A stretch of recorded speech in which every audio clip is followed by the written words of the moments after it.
I'll take the clinical part of this. So it's based on this idea called shared decision making, which sounds great, right? Like, who doesn't want to, like, about your healthcare? It's my body, like, it's my health, right? Like, how do we make a shared decision where it's like, yeah, I get your expertise, you get what I need. But I think what I've seen certainly in that space is a lot of, so to do that well, right, you have to understand some very technical things.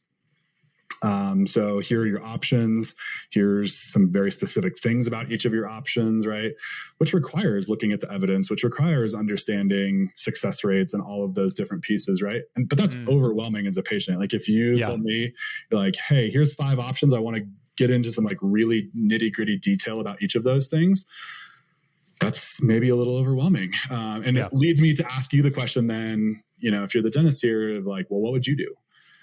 And that's fine, but like, you might not do the same thing that I would do. And so what we've really done is kind of started from the opposite end and built what we're building, all of it really kind of with this values first approach of like, what is important to the patient? And then how does that fit into, what's going on and what we can provide and all of those things. You're not doing the Google search what you think's wrong and you get a million different hits for that. And then you're super panicked and paranoid and you have to go on medicine just for what you thought that you had. And you're not tackling it from that angle.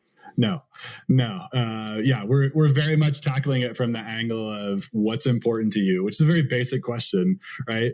But it's really led us into some fun, kind of categorizations of how do we think about dental treatment and what are the factors that go into play as patients make decisions. Some really fun conversations with patients around that to help to say, what would that look like if it was done a little bit differently? How would you feel about this? And, whatever. And with dentists as well, as we've, had dentists across the country using some of the early, kind of paper-based versions, like in true, startup style, right? Where you're like printing stuff at the local printer and having people use it in their office. And like, this is facilitating much better conversations, which was super so cool. Yeah, super exciting for us.